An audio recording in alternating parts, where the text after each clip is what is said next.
पश्चिम बंगाल की मुख्यमंत्री ममता बनर्जी ने शुक्रवार यानी 6 दिसंबर को एक बयान दिया, जिसके बाद बवाल मच गया। ममता ने विपक्षी इंडिया गठबंधन के कामकाज पर असंतोष व्यक्त किया था और मौका मिलने पर इसकी कमान संभालने के अपने इरादे का संकेत दिया था।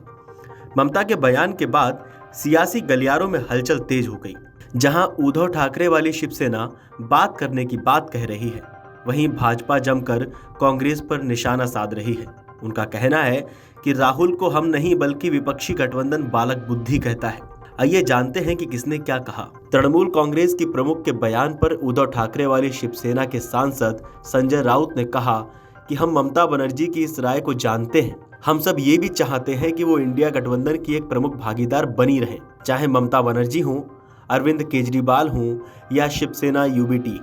हम सब एक साथ हैं। हम जल्द ही कोलकाता में ममता बनर्जी से बात करने जाएंगे। वहीं भाजपा भी ममता के बयान के बाद इंडिया गठबंधन पर हमलावर हो गई है। बीजेपी की तरफ से प्रदीप भंडारी ने बंगाल के मुख्यमंत्री के बयान को कांग्रेस पर हमला बोल दिया। उन्होंने कहा कि इंडिया गठबंधन का कोई भी नेता राहुल गांधी और प्रियंका वाड्रा के नेतृत्व में विश्वास नहीं करता है। इंडिया गठबंधन का मानना है कि राहुल गांधी राजनीतिक रूप से नाकाम रहे हैं। उन्होंने कहा कि विपक्षी गठबंधन में कोई भी जनता के मुद्दे के लिए नहीं लड़ रहा है। ये सब के सब एक दूसरे की राजनीतिक जमीन को काटने का प्रयास कर रहे हैं। कभी अखिलेश यादव कहते हैं कि वो नेता हैं, कभी ममता बनर्जी कहती हैं कि वो नेता हैं, कभी स्टालिन कहते हैं कि वो नेता हैं, और हर कोई एक स्वर में कहता है कि राहुल गांधी और प्रियंका वाड्रा नेता नहीं है। इसलिए हम राहुल गांधी को बालक बुद्धि नहीं कहते। इंडिया गठबंधन राहुल को बालक बुद्धि कहता है। उन्होंने आगे कहा कि पीएम मोदी पहले ही कह चुके हैं कि ये घमंडिया गठबंधन चुनाव के बाद टूट जाता है। इनमें कोई एकता नहीं है। ममता का बयान दर्शाता है कि जनता तो छोड़िए, विपक्षी गठबंधन के नेताओं को भी कांग्रेस पर विश्वास नहीं है। देखिए, आज ये साबित हो चुका है कि इंडी अलायंस का कोई भी नेता राहुल गांधी के नेतृत्व व प्रियंका वाड्रा के नेतृत्व में विश्वास नहीं रखता है। इंडी अलायंस का पूरा नेता पूरा जो गठबंधन है, वो ये समझता है कि राहुल गांधी एक पॉलिटिकल फेलियर है। ये सब के सब लोग इंडी अलायंस में जनता के लिए नहीं लड़ रहे, ना जनता के मुद्दे उठाने की बात कर रहे हैं। ये सब के सब लोग एक दूसरे की राजनीतिक जमीन को काटने का प्रयास कर रहे हैं। इसीलिए कभी अखिलेश यादव कहते हैं वो नेता है, कभी ममता बनर्जी कहती हैं वो नेता है, कभी स्टालिन कहते हैं वो नेता है, और सब लोग स्वर में ये कहते हैं राहुल गांधी नेता नहीं है, ना प्रियंका वाड्रा नेता नहीं है।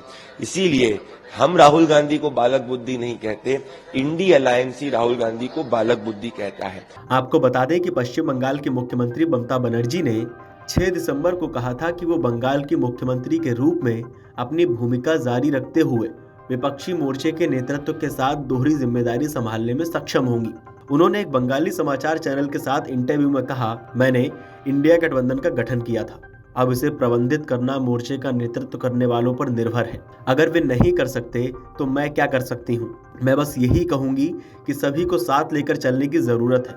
ये पूछे जाने पर कि एक मजबूत भाजपा विरोधी ताकत के रूप में अपनी साख को देखते हुए वो गठबंधन का प्रभार क्यों नहीं ले रही हैं, ममता बनर्जी ने कहा कि यदि अवसर दिया गया तो मैं इसका सुचारू संचालन सुनिश्चित करूंगी।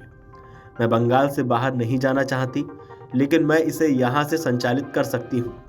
दरअसल भाजपा का मुकाबला करने के लिए गठित इंडिया गठबंधन में 2 दर्जन से अधिक विपक्षी दल शामिल हैं। हालांकि आंतरिक मतभेदों और समन्वय की कमी के कारण कई हलकों से इसे आलोचना का सामना करना पड़ रहा है। ममता बनर्जी के बयान को लेकर, पक्ष और विपक्ष की बयानबाजी को लेकर, इंडिया गठबंधन को लेकर आपका क्या मानना है? आपको क्या लगता है? आपका क्या सोचना है? हमें कमेंट करके बताइए और देखते रहिए अमर उजाला। अगर आप ये वीडियो YouTube पर देख रहे हैं तो हमारे चैनल को सब्सक्राइब कर बेल आइकन दबाएं, और Facebook पर देख रहे हैं तो हमारे पेज को लाइक करें। 8 मिलियन प्लस सब्सक्राइबर, आपके इस भरोसे के लिए बहुत धन्यवाद।